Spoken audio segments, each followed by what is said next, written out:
আমার মায়ের রান্না সবচেয়ে সেরা। আমার আম্মুর হাতের রান্না এত এত স্বাদ কি বলবো। সবসময় আমি লাইভে বলি, সবসময়ই বলি আসসালামু আলাইকুম, welcome back to my new video. তো আমি আজকে আম্মুর হাতের রান্না খাবো, তো সে স্পেশাল কিছু খাবো আর কি।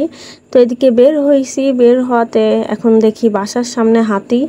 তো দেখতেছি হাতি যারে পাই তারে ধরেই আর কি টাকার পয়সা নিচ্ছে। তো আমি আর কি এই পাশে ছিলাম, আমার থেকে আর কিছু নিতে পারে নাই। তো দেখতে ভালোই লাগতেছিল, অনেক দিন পর দেখা হাতির আর কি।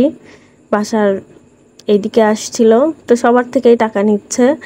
তো আমি আর কি মাপ পাইছি, তো তারপর চলে গেলাম বাজারে। আর আমার আম্মুর হাতের রান্না এত স্বাদ কি বলবো, জানি না সব মায়ের হাতের রান্নাই কেমন হয় কিনা জানি না, সবার কাছেই মনে হয় এমন হয়, জানাবেন একটু। তারপরেই তো আমার প্রিয় মাছ ইলিশ, তো ইলিশ মাছই নিতে আসা, এটার রান্নায় আম্মুর হাতের মানে খাবো। আর এই মাংসময় ঈদ আর ভালো লাগতেছিল না আর কি, এত মাংস খেয়ে খেয়ে পুরোই অবস্থা খারাপ। তো এখানে ইলিশ মাছ নিয়ে আসা হলো, আম্মু কাটছে, তারপরেই তো পুরোটাই এখানে। আর এখানে তো আমাদের ফ্যামিলি মেম্বার একদমই কম, তো অল্প একটুই মানে বেশি করেই নেওয়া হয়েছে আর কি, পছন্দের মাছ যেহেতু। আর ইলিশ মাছ কার কার প্রিয় সেটাও জানিও, আর তোমাদের মায়ের হাতের রান্না মানে তোমাদের কাছে কেমন লাগে সেটাও জানিও। আর অনেকেই আসলে মায়ের হাতের রান্না মিস করে, আল্লাহর কাছে অনেক শুকরিয়া যে আমার আম্মুর হাতের রান্না এখনও মানে খেতে পারতেছে আর কি। তো এই ডাটা দিয়ে রান্না হবে আর কি। আর আমার আম্মু এত অল্প মশলা দিয়ে রান্না করে, তারপরও যে কেন এত সুস্বাদু হয় জানি না। আসলে এক একজনের হাতের হয়তো গুণ আছে কিনা জানি না, আমার আম্মুর মতো মানে হয় না। অনেকের হাতের রান্নাই খাইয়েছি আমি, মানে খাইছি যেটাই হোক। তো আসলে আমার আম্মুর হাতের রান্নার মতো এত স্বাদ হয় না, জানি না কেন এমন হয়।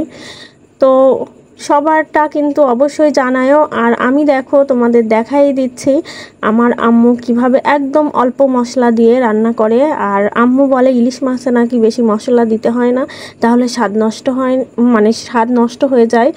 আর এখানে এই তো পেঁয়াজ কিন্তু একদমই মানে যে লাল করবে না, সিম্পলভাবে রান্না করতেছে। তো এত ইজিলি এত সুন্দর রান্না কেমনে হয় জানি না। আম্মুর রান্না দেখে যদি আমি নিজেও রান্না করি, আম্মুর থেকে সব কিছুই শুনে নিব, তারপর আমার হাতের রান্না এত সুস্বাদু হয় না, তবে হয় আর কি। তো আমার আম্মুর হাতের রান্না মানে আমি বলবো বেস্ট, সবচেয়ে বেস্ট। তো এখানে এই তো, আর এই ডাটাগুলো কিন্তু ওরকমই থাকবে, দেখা যাবে যে রান্না হয় নাই অথচ গলে যাবে, একদমই সবুজ থাকবে কিন্তু গলে যাবে। আর এই সবুজ থাকলে এর স্বাদ কখনোই নষ্ট হয় না। আর এই তো মাছটার মেন এই হলো কষানো, অল্প একটু একটু করে আম্মু পানি দেয় আর এভাবে রান্না করে, আর এইভাবে রান্না করলে স্বাদই হয়। তারপর আমি বলবো যতই মশলা দেখায় দেই, যতই কিছু, আসলে এক একজনের হাতের গুণ থাকে, এটা একটা আর্ট, সব মেয়েদেরই আর কি হয় না, মায়েদের মতো মেয়েদের হয় না, এটা আমি মানি। কিন্তু তারপরও আছে আমার আম্মুর রান্না বলতেই হবে সবচেয়ে মানে স্বাদ বেশি হয়, মানে কেন এত সুস্বাদু জানি না। আর রান্না কিন্তু প্রায় শেষের দিকেই। আর আমার খুব পছন্দের মাছ ইলিশ মাছ, আর কার কার ইলিশ মাছ পছন্দ সেটাও জানিও। আর এই তো রান্না হয়ে গেল, আমি তো আর দেরি করতেই পারতেছি না, আমার মানে এখন খেতে হবে আর কি।